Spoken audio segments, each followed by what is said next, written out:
so much to Iterative for co-hosting this, and for Stripe for giving us this this home for the evening. And thank you to all of you. It is a busy time of year, and I want to thank everyone for carving out a little bit of time to talk about navigating startup risks. I think it's a subject that probably comes up a lot in the decision to start a startup, and also when you're running a startup. Really excited to be here tonight with our fantastic panel of both women investors and startup founders. And we will have time at the end for Q&A. So if you have questions that come up, please save them for the end, and we'll definitely allocate some time for that. So as Melissa said, I'll start with a brief intro to myself. I'm the founder and CEO at Common. We are a peer learning network for women in leadership. I actually see a lot of our existing members in the audience, so very happy to see you all here. We run rolling applications to give people kind of a way of de-risking your decisions as well, and a support system as you kind of move forward through the different seasons of your career and your life. This subject's really dear to my heart because I see it really come up a lot with everyone, but definitely with the women founders I have within Uncommon, and I'm really happy to be joined tonight by some exceptional founders and investors to delve into this subject. So without further ado, I'm going to give each of our panelists tonight the opportunity to introduce themselves a little bit deeper, but also to maybe share just really high level about your views or your approach to risk taking in startups or in your career as well. Who would like to start? You're closest to me, so you chose the seat. Taking risks. Yeah. Hey guys, great to see all of you tonight. I'm Shan. I'm one of the GPs at Hustle Fund. We're a pre-seed fund. Big fans of Iterative. We co-invest on a lot of things, including Uncommon. And very aligned in kind of our approach towards company building.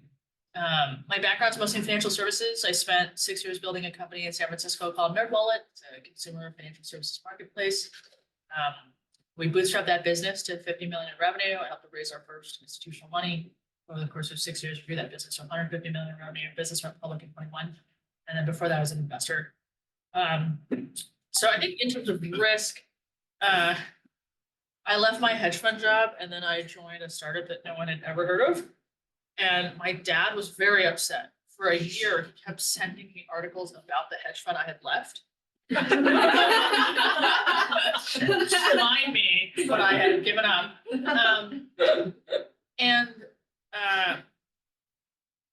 When I think about that, people are always like, why'd you do that? Like, what did you consider? Did you build a model? Like, how do you think about, decisions like that? And I think the way that I really thought about it was like, what's the worst that could happen?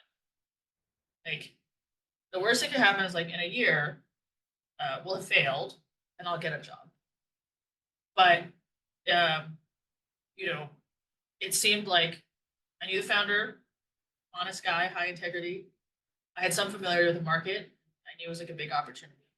And I'd gone through kind of like the early traction to figure out like, I think something is working here. And so I figured it was sort of like taking a bet on myself. And at some point you should gain enough confidence to say like, I'm willing to take a bet on myself. And I had enough confidence to be like, I can get a job after this, right? So that was sort of like how I thought about it. And I think a lot of risk is like, what is the downside scenario? Like, what is like actually the worst thing that could happen? There's obviously a lot of other considerations, like I didn't have kids at the time, I wasn't married, there's a lot of other things that I think play into that decision. But one of the things that when I did get married, we talked about was how do we want to like baseline our OpEx so that people can take risks. And we always try to size it so that like we can live on one person's salary, so that if the other person wants to take time off or go start something or take a higher risk job, it doesn't feel stressful for the family. And so I think there's ways to like manage your life around mitigating some of those risks, but I know like for people with, I have two kids now, so like it can feel like I have all these liabilities, responsibilities. And so how could I possibly take a risk now? But I think trying to think and have those deliberate conversations with your spouse is like one way to manage that risk.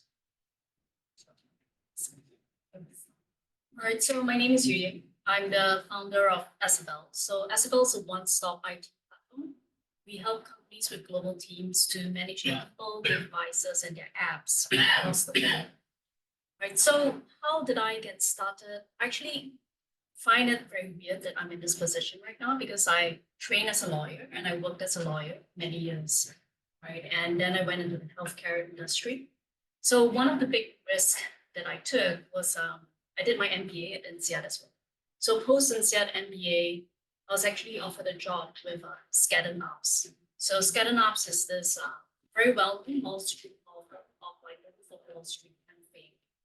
So just 4 months with Skadden would have paid off all my MBA dues, right? So that was the kind of salaries that they were offering. It flew me business class to Hong Kong, limousine to pick me up, really nice job offer at the end of it.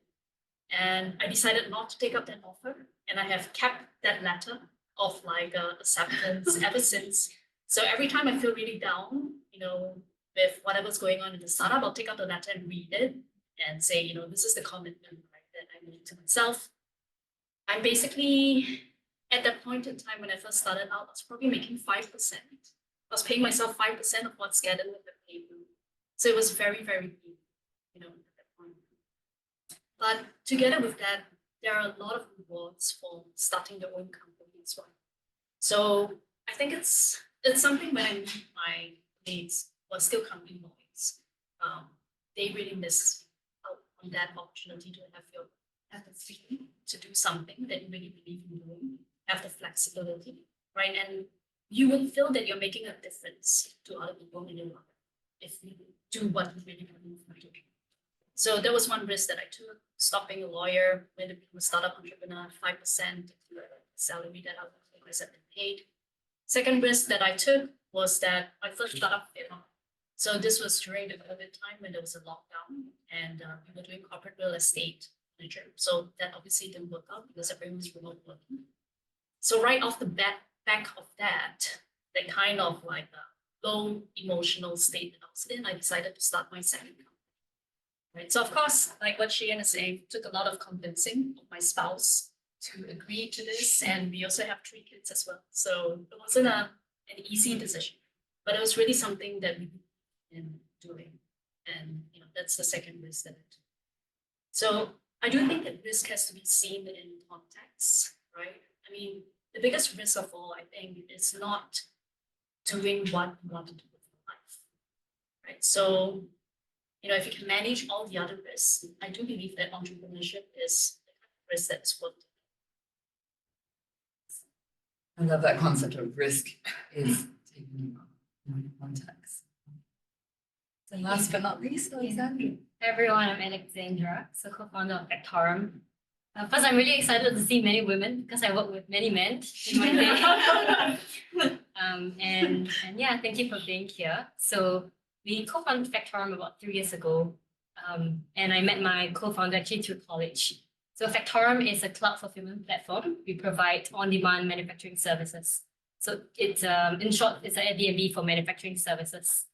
And one of the risks that I have not really shared to people in my team, but I think it's interesting to actually reflect back, is starting a company in a very, very male-dominated industry. So just for context, most of our partners are people, machine shop owners, 50 to 60 years old. And my buyers could be anyone aged between 20s to 60s. And I thought, wow, this is really tough. But why we went for it, because I worked with my co-founder on previous projects, so we had very good dynamics. 2, we saw a huge gap. We spoke to more than 500 people, and it was during COVID, so people were going online. We saw a big opportunity. And I think lastly, it was, if we thought if no one else did it, somebody else is going to do it anyway. So one of the things that kept me sane throughout was my co-founder actually. Team is, I can't stress how important team is to manage risk. Sometimes I bring him along to our meetings because I do get very different remarks on the other table when I walk into a meeting room full of milk.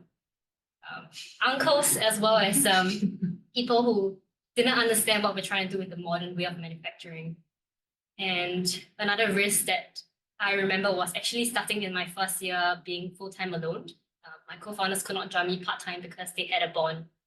So thanks to Iterative, we could break that bond and I got him on full-time. That's one thing, how I think about risk is it's really about what kind of character we want to develop in life. And for me, adventure is one of my core values. Entrepreneurship, I'm sure many of us can relate, is a lot of not just roller coaster before deciding to start a startup, but throughout. And even in it, 3 years on later, every day is full of different fires. How do you prioritize and manage? And if we always stick to what's our core values, what is our priority, and we work on those, that is one of the principles we really manage or we live by in the team. Thank you. And that's actually a really good seg into looking at not just the decision to launch a startup, but the risks that you have to inevitably manage when you're running a startup. So I'm actually going to start again with you, Xian, because you work with a range of companies in your portfolio companies. How do you think about advising startup founders on taking risks, managing risks in their business as well? What do you think are the top 2 reasons companies fail? Anyone? Timing. Co-founder breakup. Number 1 is people don't want the thing you're selling. Shocking, I know. Why would you start a company if people don't want the thing you're selling? But that's literally number 1 reason. Number 2 is team issues. And so I would say that I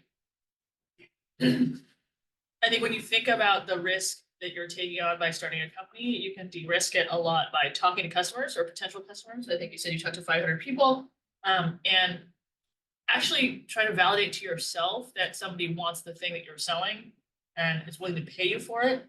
I do think people sometimes delude themselves into thinking somebody wants something, because they say things like, check this out, isn't it awesome? And then the other person's like, yeah. You're like, great, can you pay for this? And then the other person's like, no, it's not great for me, but maybe it's good for somebody else, And so it's like, I think there's how do you do the validation process is really important. And so what I tell founders a lot is when you start a company, you have a pretty hazy idea of the problem and a hazy idea of the solution. And so what you should be trying to do is to increase your resolution on the problem and solution as quickly as possible. And the way to do that is to talk to customers and to actually charge them money. Everyone likes free things, just everyone. And so if you give people things for free, you may have an illusion that people like your thing, but then when you start asking them for money, they're like, well, I don't like it that much. And so that's, I think, number 1 thing to de-risk is does anybody want this thing? And do they want it in the format that you are presenting? Sometimes they want something like that in that ballpark, but you haven't quite figured out the shape of it yet. And so you need to work hard to figure that out. So I think that's does anybody want this thing? The second thing I think people always also get confused about is how badly do they want it? So they'll do a survey and they'll be like, 85% of CIOs say that this is a problem. Okay, is that a top 3 problem? Or is it a number 15 problem? Because if the number 15 problem, your sales cycle will kill you. You'll just die before anything happens. So I think that's also just the best signal is someone is I will pay you to solve this right now. I don't care if not built yet. Just fix this thing for me. It hurts me, right? That's the best.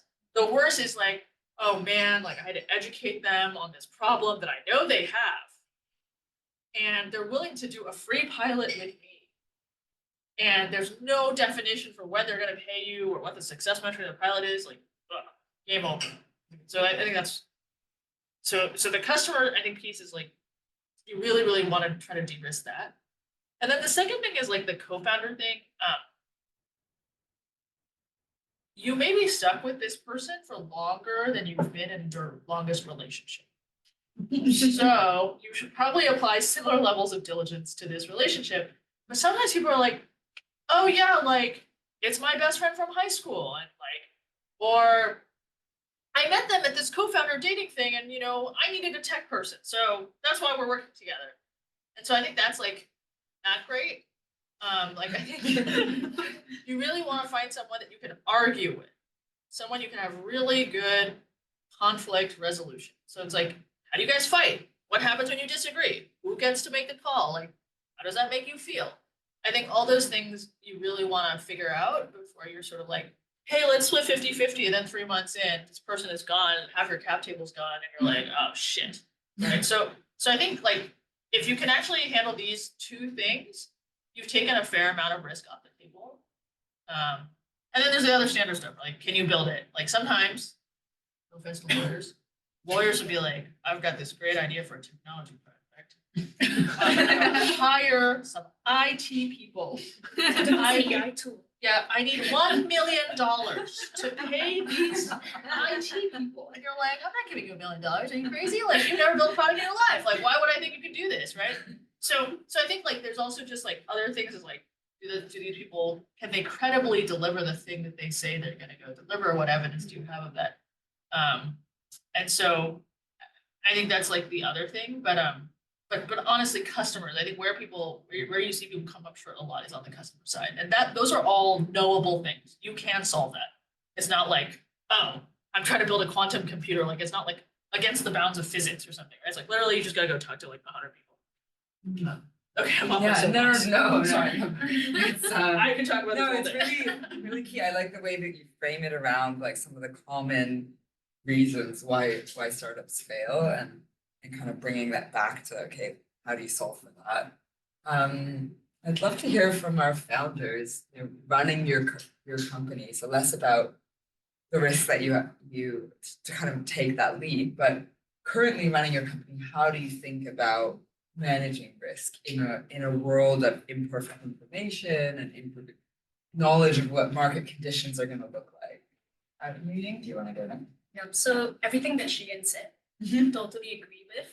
And that was the mistake that I actually made with my first startup, right? Which is why it failed. We failed to verify market demand for the kind of price that we were charging. So when I folded up the company, I resolved never to repeat again. And that was why before we even coded a single line, I went out, I spoke with like 30 different enterprise customers. I got them to commit to actually doing something with us when we actually launched it.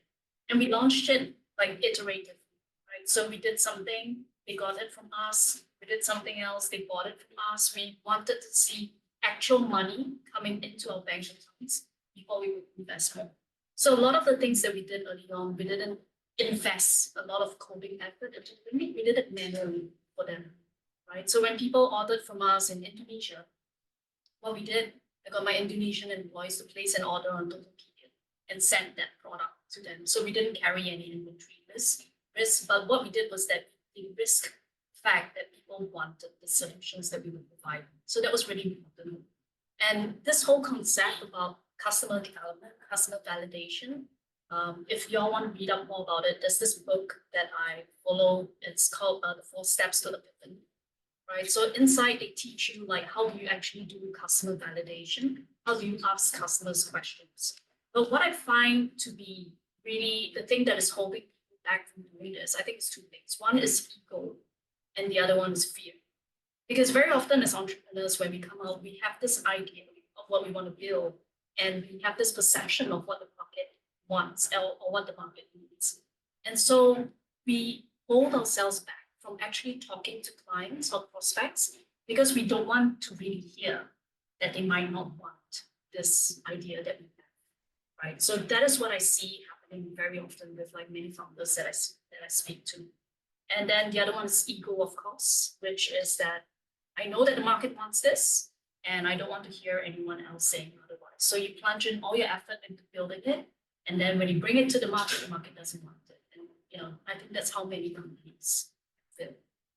So customer development is something that we do at every stage of product development. Before we even develop a single product feature, we go out to our customers, get 20 of them and say, this is what we're thinking of. What do you think?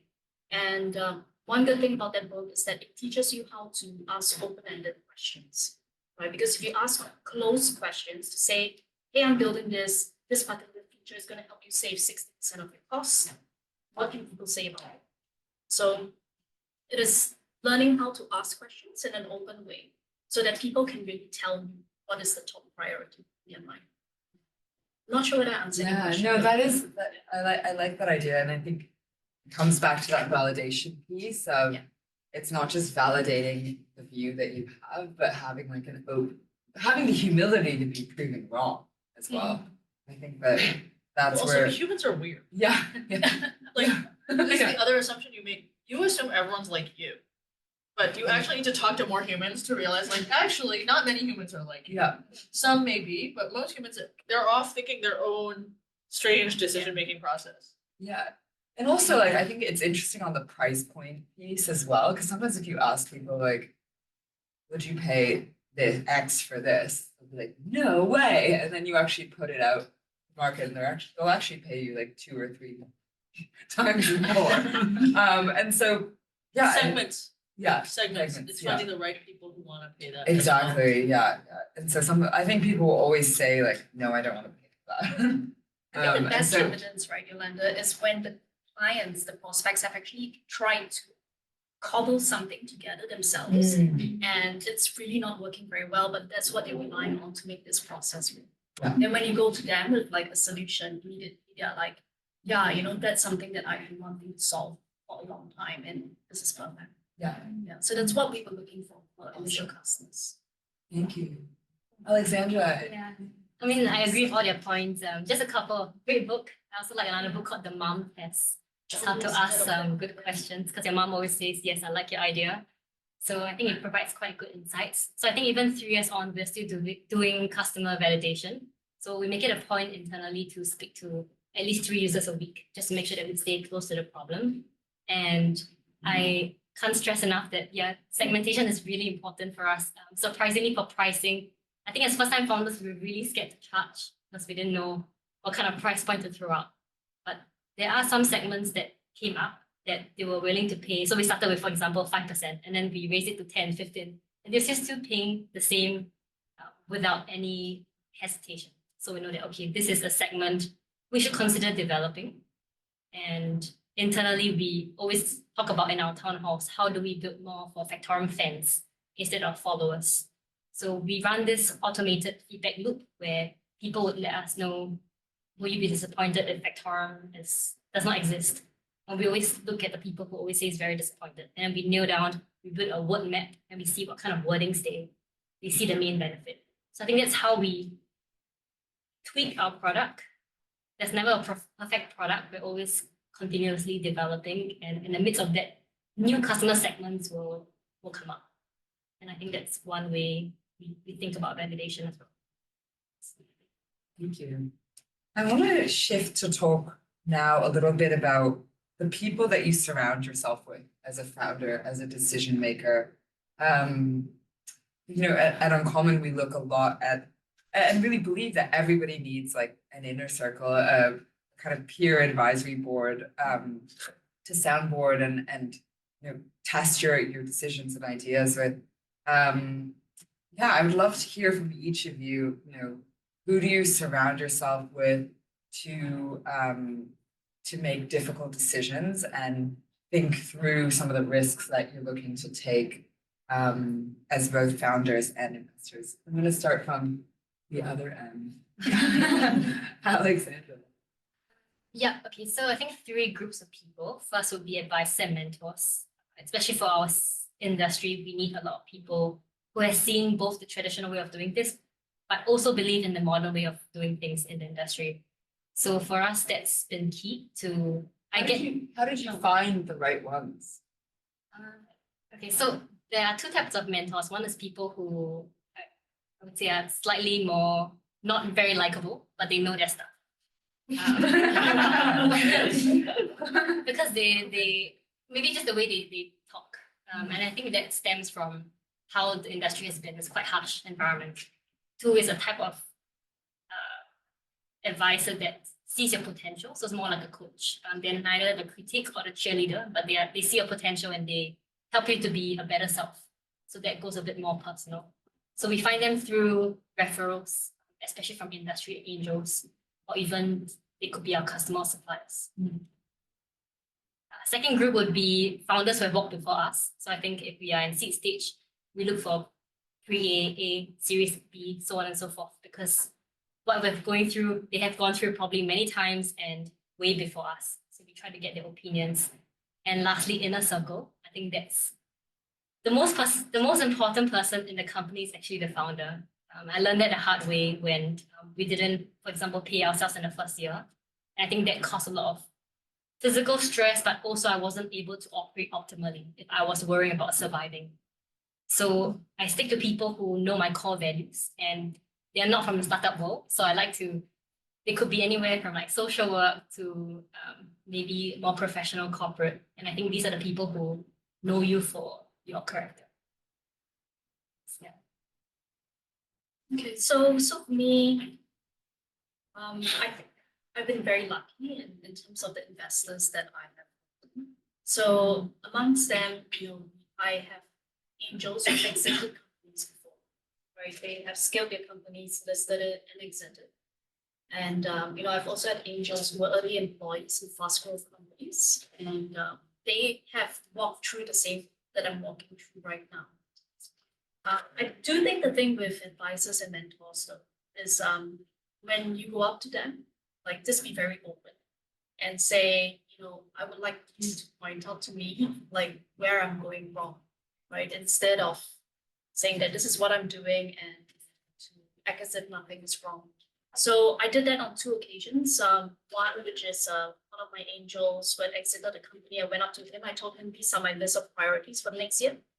He looked at it and said, "Why are you thinking of cost optimization? You're not at a stage that you should be thinking about this. You should be thinking about how to scale up your revenues or how to go to market and all that." So we took those completely out, did our OKRs, everything all around like.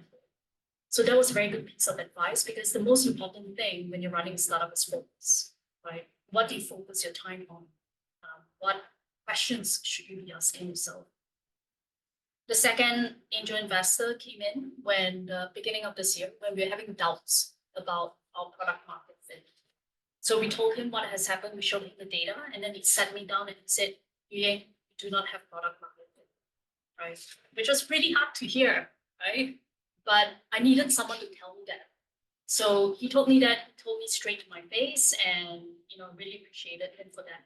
So that was when we then, went about to pivot, do a slight pivot around subscriptions package, and then build our product market fit. Now in the stage of getting go to market fit. So those 2 angels have been particularly helpful. My other VC investors have also been very helpful as well. But I do think that the best inner circle that entrepreneurs should have are actually their clients. Right? So forming relationship with clients to the extent of being able to WhatsApp them in the middle of the night to say, "Hey, I have this idea, and what do you think of it?" And then for them to be able to tell you as well, like, "This is shit, like, okay, this is actually not bad." I think that's very important. And that's the kind of relationships that we try to have so that we can actually find out what the market wants and what the market needs. So those 2 are basically my 2 inner circles. I should also mention my husband as well. My husband definitely is like the 3rd inner circle. I should not go into more. Almost missed it there. Almost missed it. Great. Shian, do you have anything to add on this one? Yeah, I mean, I think it's pretty similar. We have our investors are our LPs, so we have a LP advisory committee with like institutional managers and others with family offices on the advisory committee, and so they're investors in lots of funds, and so we ask them questions about like, "Oh, we're seeing this happen. Are you seeing this in other parts of your portfolio? Like, how would you advise us on these things?" So I think that's really helpful. We talk to other managers as well. So we have like our own Slack group of other managers who are kind of similarly sized funds, and sort of share kind of best practices and questions with them. Was super useful, when like Silicon Valley Bank blew up and then everyone was like, "Oh my God, what do we do?" And everyone was like running around, trying to like move money around. So that was clutch. I think in some sense our customers are actually our founders. And so I think I text with my founders and can ask them questions about what they think about things. So I think that's really cool. But yeah, I think having people who are not in the startup world actually is a good counterbalance. Like the world, most of the world does not live in this world. So it's good to like live in the real world sometimes. Today I learned there's a type of install that does 12 million in revenue. Wow. And I was like, how many outlets, right? There are 2. I was like, this is an amazing cash flow business. Who needs venture money? Just open type install. But anyway, so yeah, many ways to Into the roll-up fund, Yeah. like type installs. or you just have a type install. Feed people, collect cash. It's a great business. Yeah. Don't need to scale.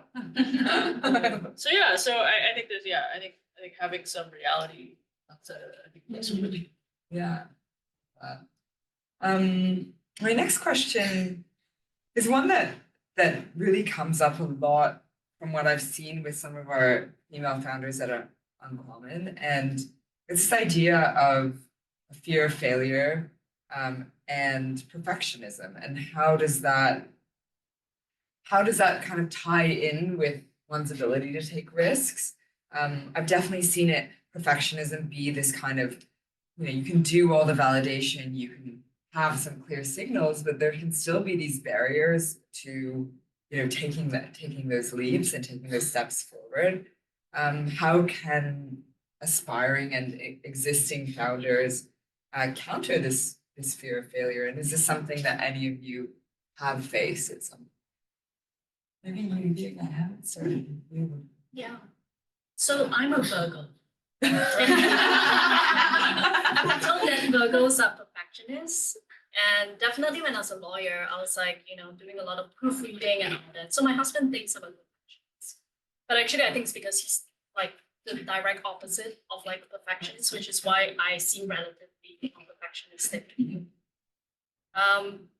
Yeah, but I think if we pull it out and look at the viewpoint from the fear of failure leading to perfectionism, I think like looking at the forest instead of trees, the much bigger fear of failure should be the business failing, right? And a lot of that is about time. Are you putting your time in the right things to get the results in the time that you need it to? When you do a fundraise, you basically only have 18 months until, the next round of money should come in. So if I'm spending my time like obsessing over font sizes or like brand colors, it's not really the best use of my time.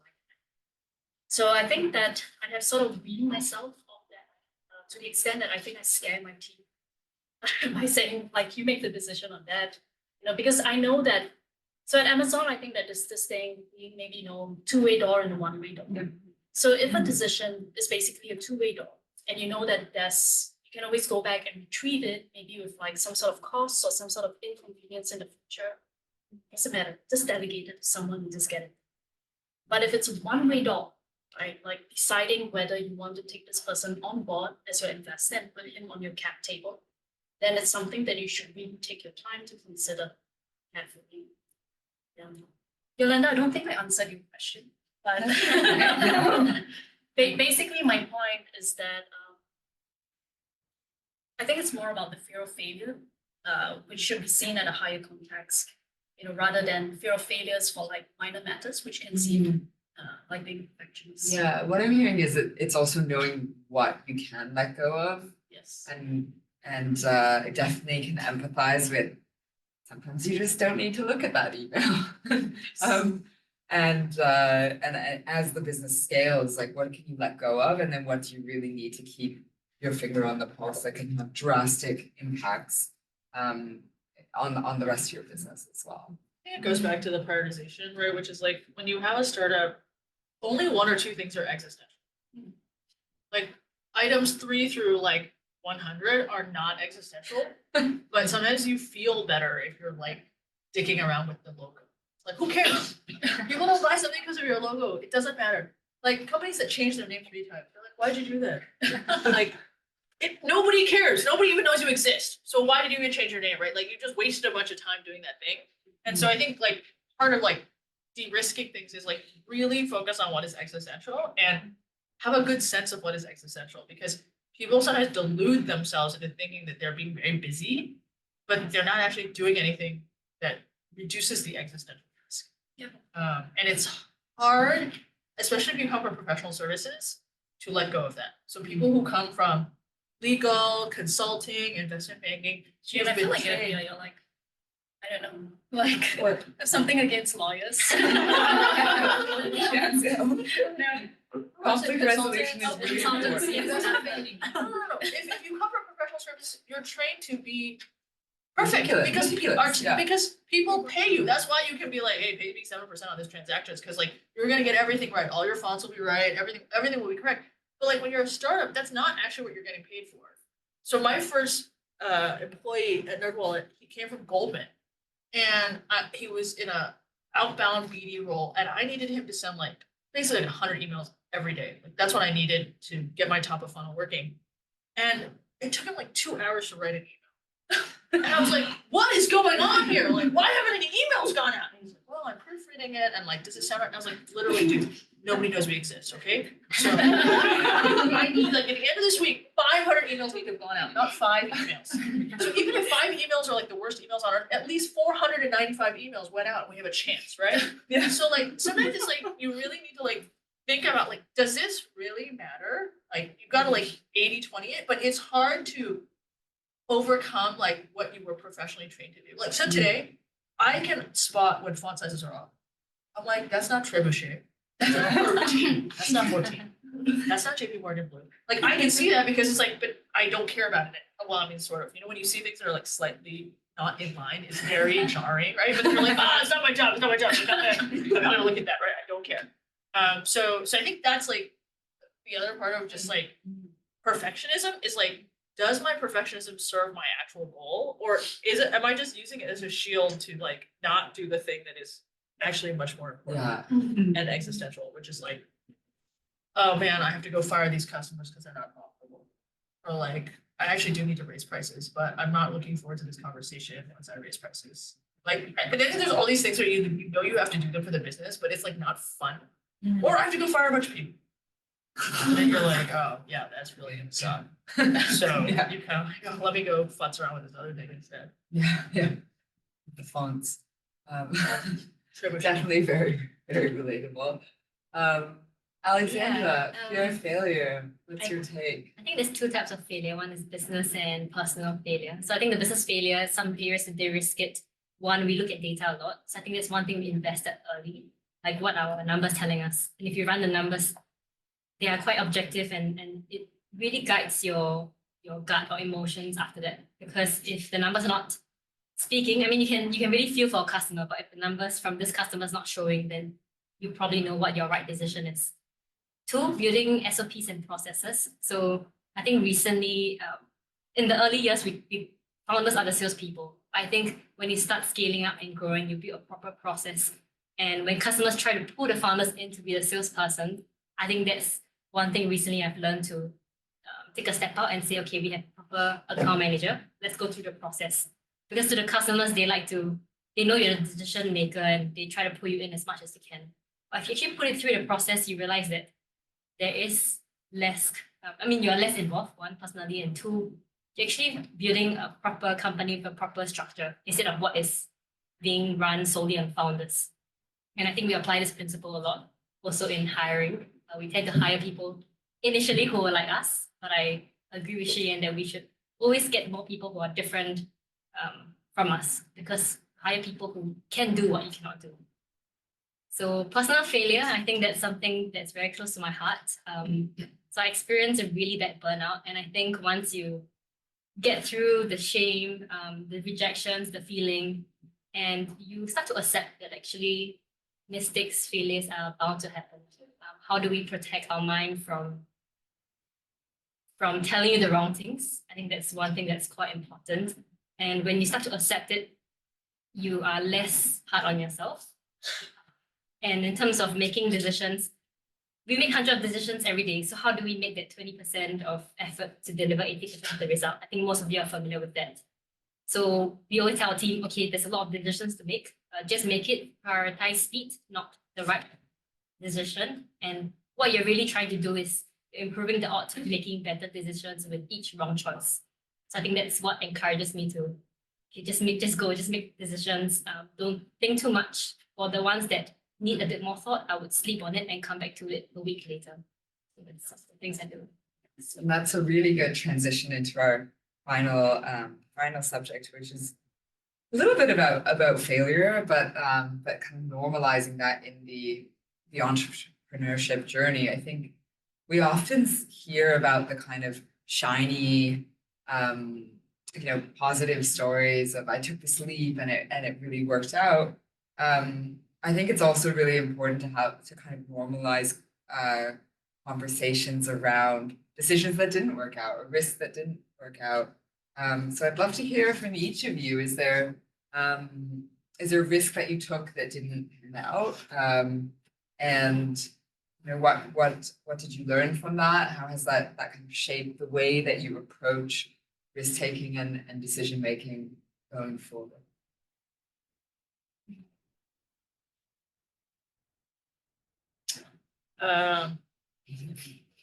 It's not in the startup, I guess. I mean, I took a hedge fund job out of business school, and it was a high prestige job. It paid a lot of money. My dad was a huge fan of this. Still is. Still is. And it was like not a great decision for me, right? It was sort of like I didn't really like the work that much. I hated living in Connecticut. And there just wasn't a whole lot of like joy or purpose to what I did. It was a very like intellectually interesting job, but it didn't really I don't know. I didn't have a lot of purpose. So it's like you work really hard and then you like make money and you're like your brain is engaged, but like in your heart, you're why am I doing this? He's done. And so and then you have to come up with these like convoluted reasons in your head where you're like, wow, the Ontario Teachers Pension Fund is an LP. So maybe like if I do my job right, like some teacher in Canada has a better you kind of like think of all these like justifications, right? Because you're like, oh, it's like it's really prestigious. Your friends are like, oh, you work at a hedge fund, like your parents are like excited, you make good money. But then you're sort of like, why am I doing this?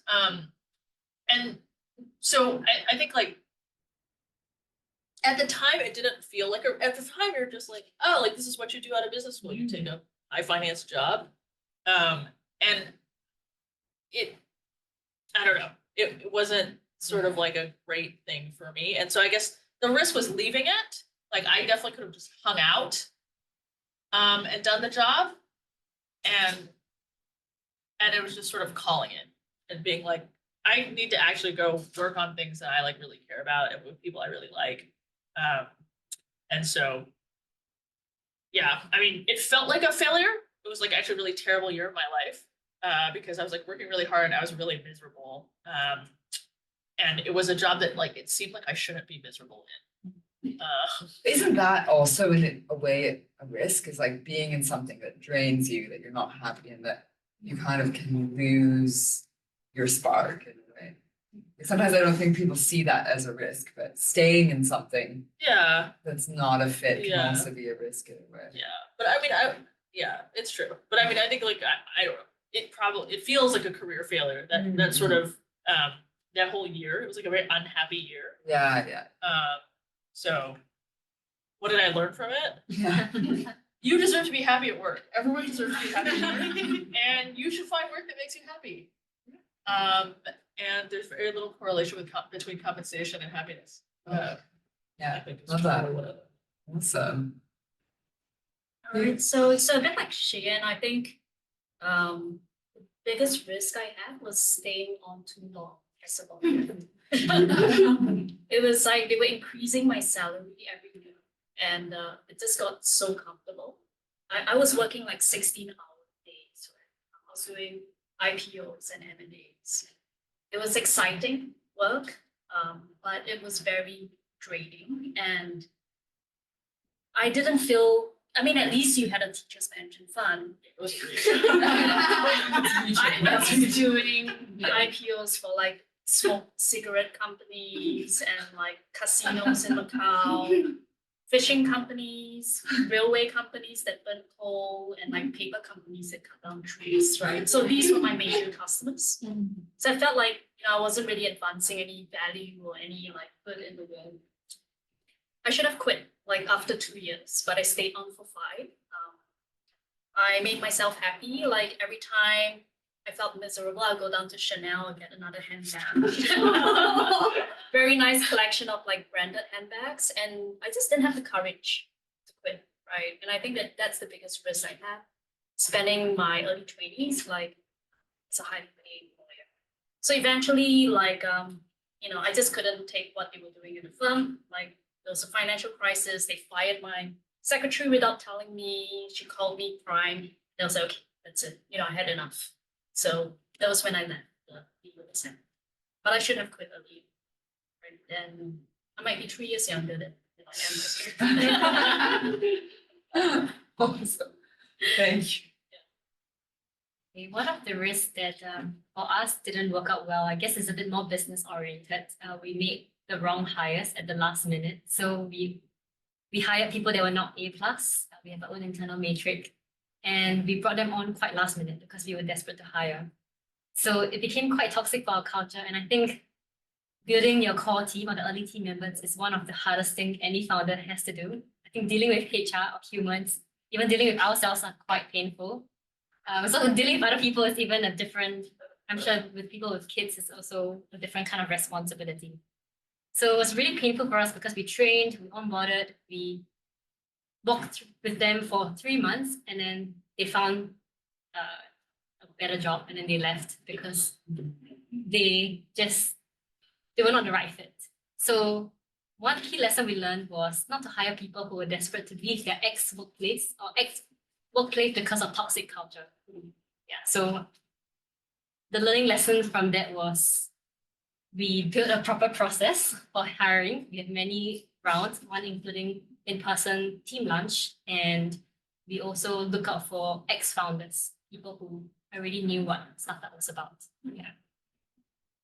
Awesome. Well, that concludes our panel discussion. I think we've had some really wonderful exploration on context and risk and how to de-risk decisions and normalizing some conversations around mistakes and failure. I'd love to open it up to all of you before our networking sessions. You know, you've got a wonderful investor and some amazing founders here. Happy to answer any questions that you might Yolanda? Hi, thanks for the insights. So as a founder, whenever you take that risk, a few months in or 2 years in, you kind of reach crossroads, right? You kind of like something not very nice will happen and you wonder, is it worth staying here or is it better if I quit right now? Once you find yourself at the crossroad, and I'm sure all of you probably have found yourselves there, what are the questions that you have to ask yourself, or what do you need to look at to make that right decision, whether to pull the plug or to stay on?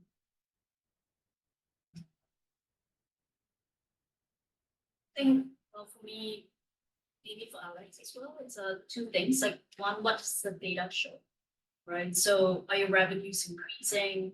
You know, do you retain your customers, and so on?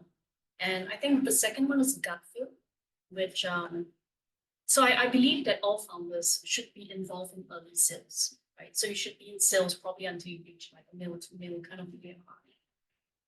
Because being in sales and like pitching your product to customers again and again, it really gives you insights into what customers want and whether there's a need for your product. Yeah. So for me, it'd be those 2 things, and then you would then have to make a decision on your basis. I think for me, it's not so much about right and wrong. In fact, I think I have these questions every now and then, not just in the 3rd year, 1st year, 2nd year. We have a group of founders that we just, oh man, there's a pretty good job there. What are we doing here? And we just eat at a hawker center together. So I think how I think about it is, yeah, one is data, but two is what I will go back to my customers and ask them, like, how long, like, do you think this is a long-term relationship we can continue? And I think one thing that I like to keep, I always tell myself is, like how much harder can this get? Like, what's the worst thing that can happen? Let me try I would put it in time bound. So I'll put like maybe in 6 months, I need to see certain milestones. And if I don't, and I give my 100% and I don't, then I would revisit. So I think it's a continuous process. It's not like you design and you leave or go. Yeah, I can echo that. I'm a very like milestone based person, and there have been times where we don't hit a milestone, but do I understand why that is? Do I understand what needs to be done? How can I like change our strategy around that? If it's we're not hitting milestones because of, we don't have product market fit, people hate our product, we didn't validate something, then that is, a bigger problem where you want to consider, okay, what are the steps I need to take, maybe to pull the plug. But I think it's also about understanding coming back to understanding your customer and holding yourself accountable to those milestones as well. I mean, I think over the last 12 months, we've seen a lot of companies shut down. So a lot of people have like dealt with this question. And, when we underwrite an investment, you have to sort of say like, what do I have to believe for this thing to work? You kind of like go through like 3 to 5 things like, hey, if these things happen, this could be a really big business. And so I think founders should do that too, right? Because your opportunity cost is like all the other things you can be doing with your time. And so when you think about sort of like, what do I have to believe? If you believe those things are still true and you have made some progress along this, then the question is like, how much morale or internal energy do I have left? Because another thing we often say is morale runs out before the cash does, which may be counterintuitive, but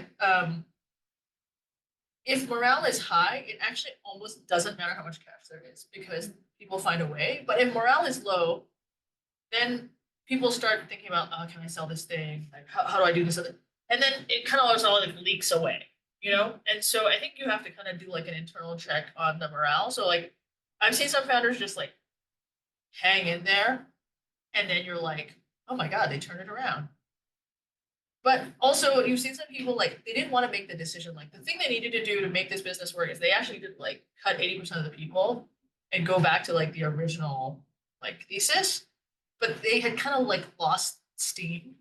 And so then they just sort of petered out. They're like, okay, it's not. And then the other thing which I see a lot in the US, but I don't see here as much, is people get to a point where they have an okay business, but not a great business.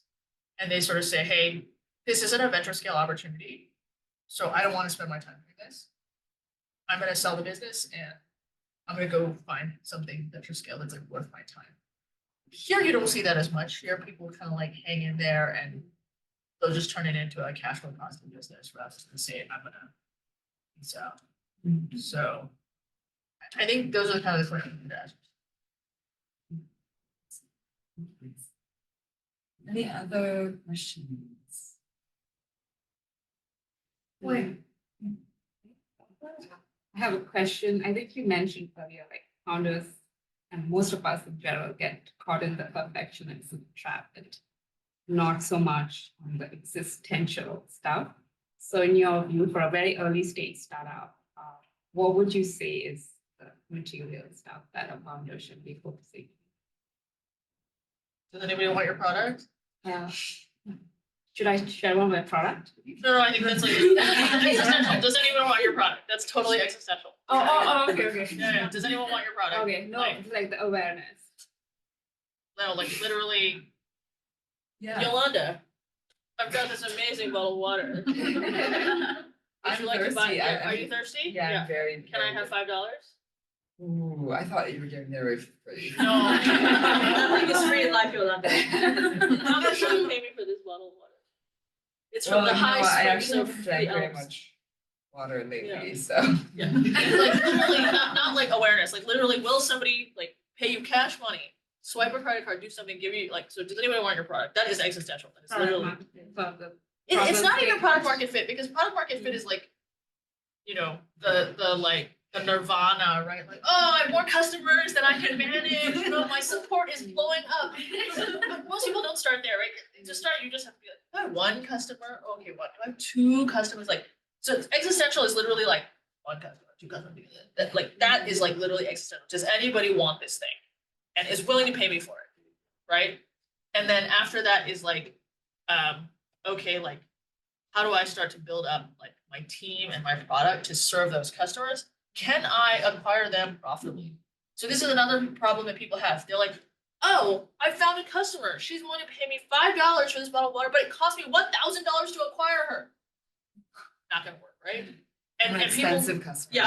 yeah, it was like I had to buy her dinner before she bought my bottle of water, right? So I think that's like the other thing, which is like I need to find my channel and I need to like figure out, you know, are there enough customers who are willing to buy my thing? So like those things are existential. Like what is not existential? Like your brand assets. You know, sometimes I'm going to hire a design agency. Like for what? You know, like no, don't do that. Or like yeah. So those things are not existential. They're like, oh, I'll tell you a story. So at NerdWallet, the whole thing was built on WordPress, and like really ugly WordPress, and the logo was designed on Fiverr, and it was very ugly. And periodically, we'd have a new employee come in, and they'd be like, "We should redesign the website." And then the founder would be like, "Why?" And then the person would be like, "Oh, like because maybe it improved conversion, right?" And he was like, "Okay, well, how much do you think you get? Let's say you're going to redesign." And you know, someone would be like, "Oh, I don't know, like 10%." He's like, "Well, we only get 100 daily actives. So if you improve conversion by 10%, you get one more customer." So then the employee would be like, "Oh, okay." So the founder would be like, "Why don't we focus on going from 100 daily actives to like 1 million? Okay, then we can work on conversion." So like there's also order of operations and things like when should you focus on one thing, but it's also just trying to think about like for every marginal hour or day that I have, like should I work on this right now or should I like really focus on like top of funnel or you know whatever. Every business is different, right? B2B will be different. But I think those things are like literally existential. Is like I need to have a picture of what this thing looks like at scale, and also I think you need a theory of your business. Like I have these 3 levers, and if I like nail this lever and nail this lever, profit, right? But like sometimes people run around and they don't really have a theory of their business. They're just like, I'm working really hard and I think this thing should exist. And so they're not really applying themselves to like what the drivers of their business are. So I think every business can be written in an equation, right? I'm increasing daily actives, I'm increasing applications, I'm increasing conversion rate. And then it's like revenue, right? And so if you don't know what your like equation is, you need to figure out your equation. And it starts with like, does anybody want to buy my thing? So I don't know if that helps. Yeah, it does. And you mentioned, someone ahead. else asked a question. Okay. You mentioned that NerdWallet was bootstrapped for a while, and then what was the key decision that decided to raise from private equity, or was it a? The founder was actually very conflicted about raising because he didn't want anyone to take control away from him. He was like very into control. And what made the decision was basically our competitors had were starting to raise a lot of money and were pouring a lot more money into acquisition. And so it was sort of like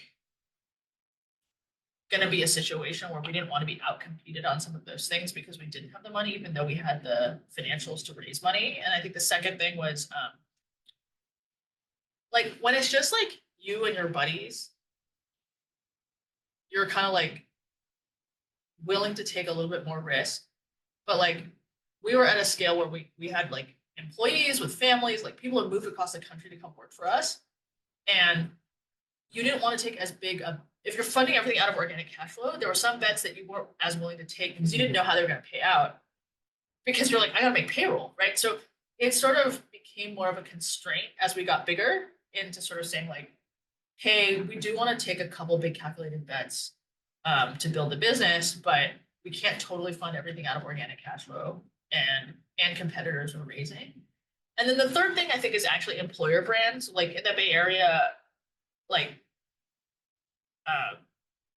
you try to hire an engineer in the Bay Area, and they're like, "Who are your investors?" And then we'd be like, "We don't have any investors." And then they'd be like, "Oh, I'm so sorry." You're like, "No, we have customers. They're paying us money. It's better. We bring on customers." But then you're a engineer, and you basically are at full employment. Like engineers never are unemployed because their LinkedIn inbox is just full of people being like, "Hey, check out this new thing."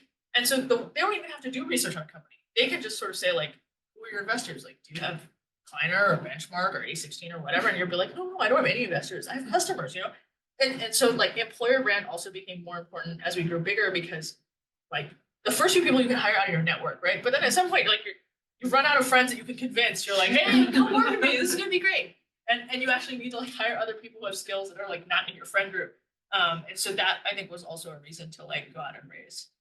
And I think, I don't know, I mean, it wasn't my decision to make, but if we would have done it, I think we should have raised actually like a year or two earlier because we were very internally focused because we were bootstrapped. We were very like, we're gonna do everything from first principles. We're gonna like figure it out. And like there's some things you just don't need to do from first principles. You should just ask someone. You're like, "Hey, Yolanda, you know a lot about this thing. Can you teach me?" Not like try to derive everything from first principles. It's like a complete waste of time.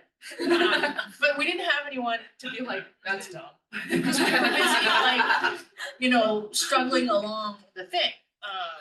So yeah, like you don't need to design a shopping cart. Guess what? Amazon has a pretty good shopping cart to copy it, right? There's a lot of things in the world that you don't need to do from first principles, which we learned to our detriment. So what revenues were you guys at raised? 50. 50. Lasted a long time, like without seeing. Yeah, I mean, but it was freaking hilarious. Like we were like total like amateur hour, right? So I mean, this is why product market fit is a great thing because you can get away with a lot when you have product market fit, which is so part of raising the round, we went out to hire people. So we hired like a COO from LinkedIn. We like hired all these people. COO was like, "Great, we need an analytics team. Like, what's your analytics stack?" And we're like, "What are you talking about?" and we're like, "Well, we have Google Analytics because it's free. I know which pages convert well. Like that's what it tells us." And he brought in this head of analytics that we were interviewing. And the guy's like, "Show me your analytics stack." And I was like, "Well, we have this SQL database where we've recorded every click that happens on the table on the website." And he's like, the guy's just like, "Are you guys insane? Like, do you do any analysis on this at all?" We're like, "Not really, but we've recorded everything. So a lot of just analysis."